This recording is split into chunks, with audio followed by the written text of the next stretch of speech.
All right, what's up, everybody?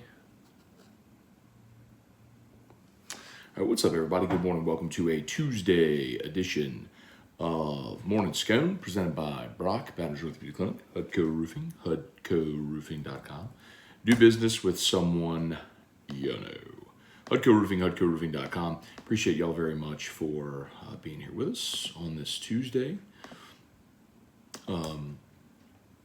Pretty good day of shows on Monday. Apparently, at the morning sconers will appreciate. I'll share this in just a moment. The Brian Kelly press conference was on Monday noon as usual. Well, I didn't realize this, but they'd sent out a media alert that I did not see. That Matt McMahon was meeting with the media before Brian Kelly. So I was at my office at the Guarantee Building downtown, and I started seeing tweets of Matt McMahon, quotes at his press conference, like, oh man, I missed the Matt McMahon. It was a press conference basically to open up practice. And so I realized I missed it. Well, I drive over, for the Brian Kelly deal, and I'm walking in as Matt McMahon is walking out. And and he stopped me and was like, and I don't know, we've never met. He's been on the show before just via the phone, but he and I haven't met yet. And he stopped me and was like, he kind of joked. He was like, oh man, you're late, sort of thing. But I was like, oh man, I'm so sorry, I didn't realize. And anyway, he basically was like, love to come back on the show sometime.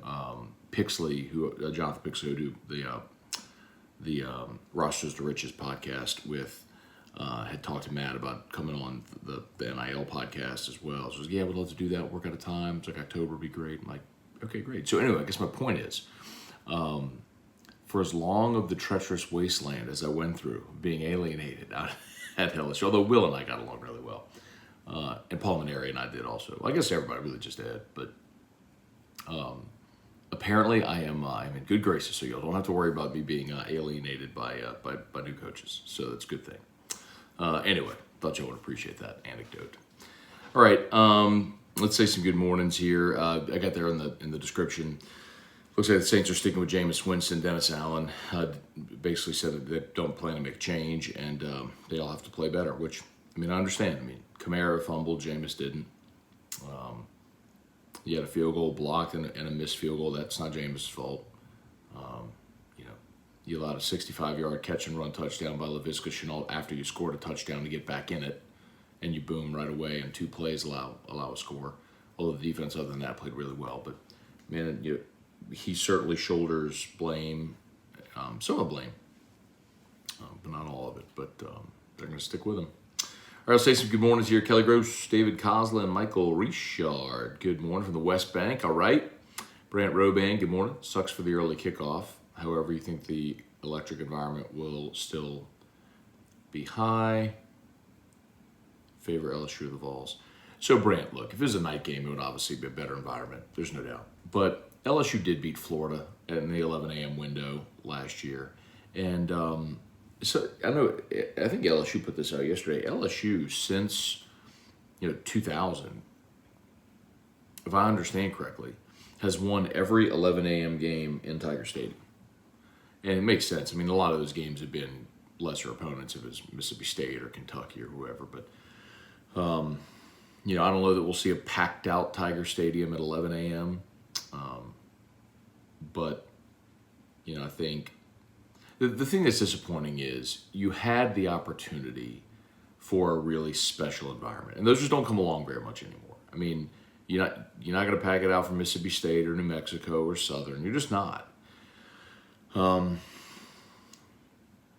So when you get a top 10 team like Tennessee coming in, who doesn't come here often, and they're ranked in the top 10, and you had the potential for a really special, like a Tiger Stadium at full throat.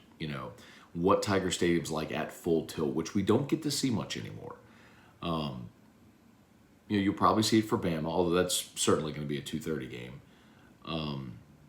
you know, Tennessee would have been that, and you're just, you don't get the opportunity. So that stinks. It does stink. If you missed it, I did explain on AFR yesterday the whole, like in great detail, why they made the decision they made. I put out a TikTok as well, and I put on TikTok and an Instagram reel. It's about maybe a minute and a half explaining why it all happened. So if you want it, it's there. Renell Thomas, good morning, Scone. Trying to understand why so many fans have turned their backs on Jameis. I understand scenarios having been what we wanted. Don't think Jameis. I think play calling is too slow. Vernell, listen, I'm not turning my back on Jameis in a punny kind of way. I think it's Jameis's back. That's the problem. He has very clearly been inaccurate with football. And I respect him not wanting to blame his back injury, but I can't understand how anyone would think that doesn't impact you. So, I'm not completely abandoning ship, but the reality is you played 3 games, and aside from 1 quarter against Atlanta in the 4th quarter, your offense has been miserable. So, there's too many weapons there. There's too much history of players playing well to continue this sort of malaise offensively. Matthew Garner, good morning. Still cannot believe Auburn line is -9. Should we feel this confident about a conference game? Look, man, I never bet LSU games. I've told y'all that before. So I'm not touching that line. I wouldn't be surprised if it keeps climbing. Auburn is a team that certainly looks like it has no direction. They are poorly coached. That much is obvious. So, and the crazy thing is, the one thing that they do really well, should do really well, is run the ball. With Jarquez Hunter and Tank Bigsby and even Robbie Ashford, who's a running threat. It's just crazy that they can't run it more effectively. But they're just not a good team. And LSU's defense is playing really well. So, Missouri's defense stinks, and Auburn put up 14 points on them at home. It's terrible. Tara T. Mama Smack Smith, good morning. Who dat? Jeff, what's up, man? Good morning. Larry Garner, Cliff, what's up, man? Thank you for the message last night, Cliff. I replied to you. I'm not sure if you got it, but thank you, man. Glad to hear. Trivia Carter, Jason H., Brad David. It's amazing Tennessee has not been a Baton Rouge since 2010. How does the SEC allow that? Yeah, Brad. It's the thing that I've railed on forever. It's protecting these interdivisional rivalries. It's protecting Auburn, Georgia, and Bama, Tennessee, which is why you have the scheduling format you do. And so when you expand the league, but stayed at 8 games, and you have to play your division and your one permanent opponent, you only rotate one team from the other division. So when you got 7 teams from the other division, you play one permanently, the other 6 rotate. It's, you're just not going to play in a venue for 12 years. Thank God that's changing. Cliff, it's Cooper Rush season. I can't wait to have fun with that today. Cody Brunet is the Saints' offense inability to do anything for the first 3 quarters, poor execution, waiting too long to make adjustments. Well, Cody, I'll give you an example. Saints' first possession of the game on Sunday against Carolina, they're moving the ball.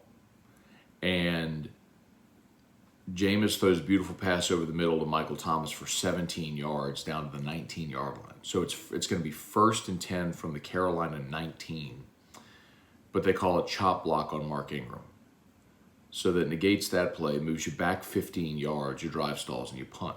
Well, if you play clean, you're set up inside the 20. You're getting points there, and you're open and drive. How different does the game feel? I don't know.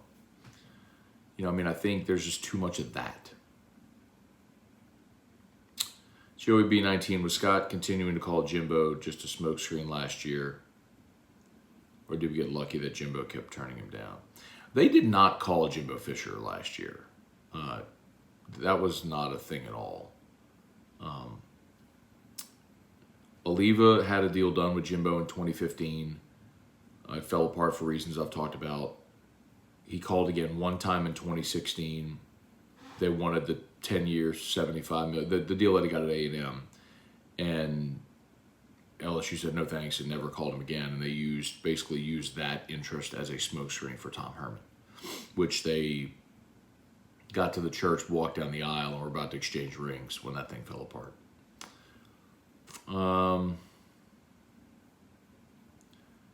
But last year they never called Jimbo Fisher. Captain Deluxe, Tara T. Mama Smacka Smith. I think waiting too long to make adjustments late is a huge problem.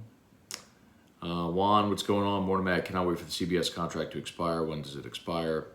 What are your thoughts on the CBS SEC production? I hate how long they go. The games are way too long, no doubt. Keep in mind also, Juan, that even when the CBS contract expires, you're still going to have a 2:30 game. You know what I mean? You're still going to have a primetime game. It's just going to be on ABC instead of CBS. So the windows that the games are played are still going to be the same.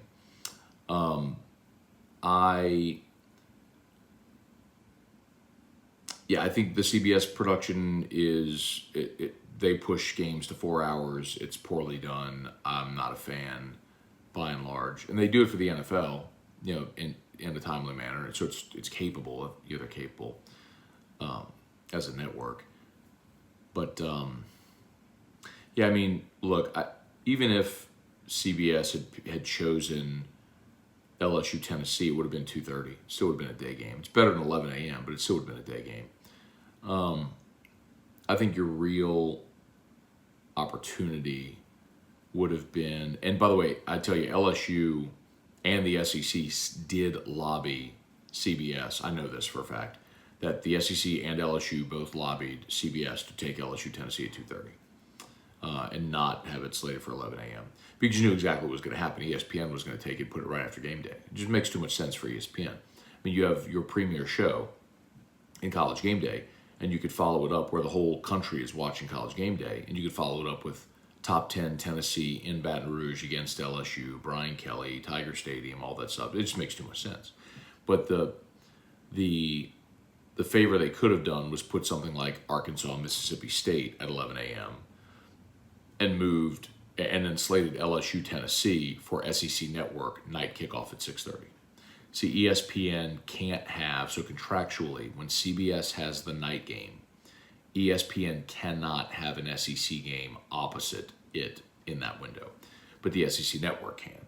So that would have been the option. Would have been for LSU Tennessee to be the night game on the SEC Network, but ESPN would have had to pass on the 11 a.m. slot. And they took the best game and the most appealing matchup, and I don't blame them, but just unfortunate. Brett DeGrow, morning Scone, opened their Bourbon Society Baton Rouge Knob Creek last night. Really good pour. Excellent. Jacob Battles, Jameis Winston's capable of big numbers even with the injury. He threw for 350 yards. But Jacob, let's be honest, man. A lot of that was garbage yards in the fourth quarter when you're playing catch-up. It's, that's one of those instances where stats can be deceiving, and you got to be real with yourself and understand what you saw for 3 quarters and then what you saw late. Scone, you token too? Gotta love it. No, not token. Jordan Coleman, great to see LSU use the check down a bit more to be 2nd and 3 and 2nd and 8. Be kind, Weston Weaver, good morning. Juan, Bourbon Opinion, what do you think of Deadwood Tumbling Dice? And then what about Pinhook Rye? Pinhook Rye is a really good $30 rye that you can find anywhere. Tumbling Dice, I'm not a huge fan of. Brady Smith, Wendell Norman, Ryan Pike, been fading myself. I'm currently 4-1 over the last 2 days. Good. Hunter Broadhead, good morning, Matt. Getting ready for the hurricane here in Tampa. Yeah, y'all be safe down there, man. Eric Bertrand, morning, Matt. I like Jameis on and off the field. He's not the same with his injuries. Mod Dog, Gregory Gordy, Joey B. Why is ESPN cutting away from live football games? Show us Aaron Judge. If you can't understand, look, I'm just going to disagree with you. Like, in the history of baseball, there have been 2 men that have legitimately hit 60 home runs in a season. Babe Ruth and Roger Maris. One happened in 1927, one happened in 1961. We know what happened with McGuire and Sosa and Bonds, and they were all juicing. So you can acknowledge the record being that what it is because it was in an era in which it was. But we all also understand the context of it being a lot of guys that were shoving needles in their butt and they got their numbers illegitimately. Okay. You want to keep in the record book? Fine, whatever. But it shouldn't diminish what Aaron Judge is doing, which is something that only Babe Ruth and Roger Maris have done. Now, until Aaron Judge. So about once every 50 years, we've seen what Aaron Judge is doing. And by the way, Judge is having a better all-around offensive season because he's probably going to win the Triple Crown this year as well. Which the last time that happened was Miguel Cabrera, I think in 04 maybe, and prior to that, I might be wrong on the year, and prior to that, I believe it was Carl Yastrzemski. So you're talking about home run champion and Triple Crown, arguably, actually, most likely the greatest offensive season in the history of baseball is what you're watching right now. You don't have to love it, but you can certainly appreciate why it's incredible what he's doing. But if your whole mentality is, well, it's a home run record that was broken 20 years ago, yes, but a home run record that was broken 20 years ago that roundly is considered illegitimate. And now what Aaron Judge is doing is something that is legitimate and has only been done twice in the 147-year history of baseball. And Judge hit 60 in fewer games than Ruth and Maris. So actually, it's even better than what those two did.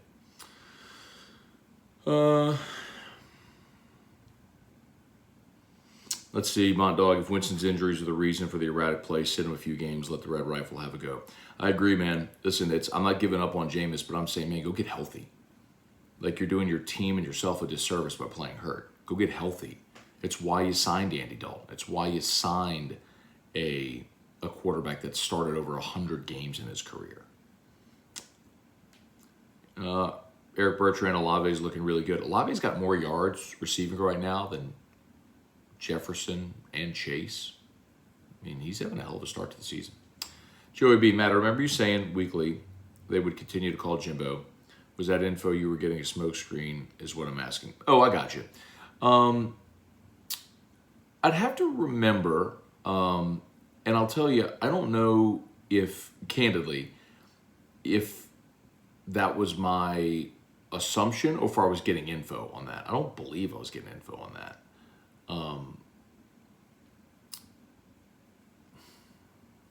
But I'd have to remember. It's, I don't know, man. You do things, you move on, you have notes, and then it's 10 months later, and I really don't remember. I'll have to jog my memory. Y'all smash the like button if you're there on YouTube. Facebook, please like the page, share the post. As always, brought to you by Brock, Baton Rouge Orthopedic Clinic, Hudco Roofing, HudcoRoofing.com. Do business with someone you know, Hudco Roofing, HudcoRoofing.com. Hunter Isles, Morning Scone, do you think they will give us LSU Florida 2:30 CBS because they passed on us next week? No, I think LSU and I don't know about the Florida game, but LSU Ole Miss is likely to be a 2:30 game just because there's nothing else that weekend. And LSU Bama is likely going to be 2:30 as well. So kind of got to get used to that, man. LSU's going to play a lot of day games this year. It's kind of the way it works out. Trey Fisher, what's good? Eric Hart, good morning. Yurok had a great time at the golf tournament. They had the St. Jude golf tournament yesterday. St. Jude School golf tournament yesterday. Deborah Coward, good morning. Brant Roban, seems in the past Auburn plays us tough with how bad they look. You think we win convincingly? Brant, I'm never convinced of that, man. I think Jordan-Hare is a tough place to play. I was very surprised to see Penn State win the way they did. I might look up the most. I mean, I've seen LSU beat Auburn lopsided, but it was 2011 in Baton Rouge. I mean, I don't.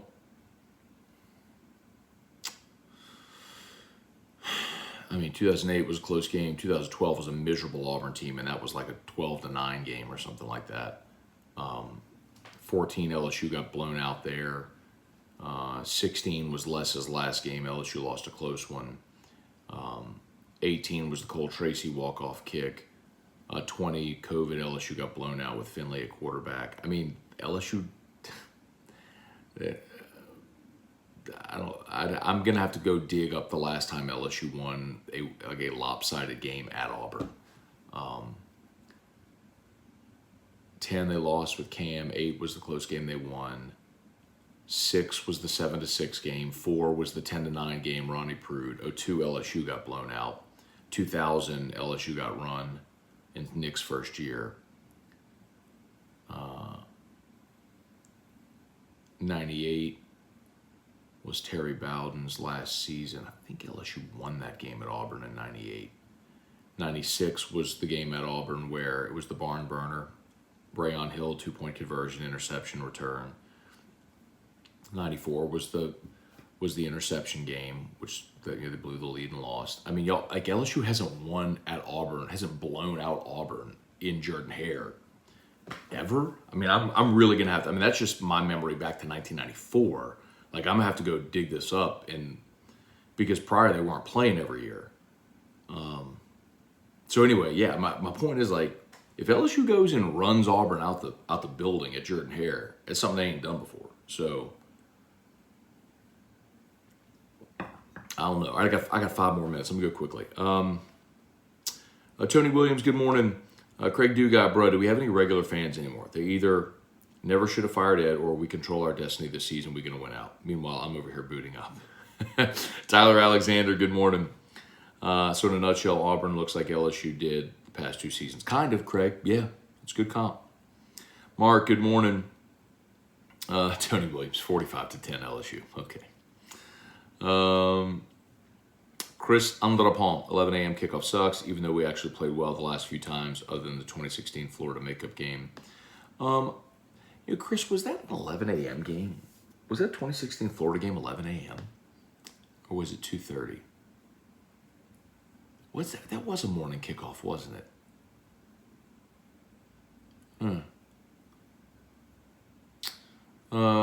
Jerry, morning, Matt, Scone, Alicia, so the Josh Innes post. Yeah.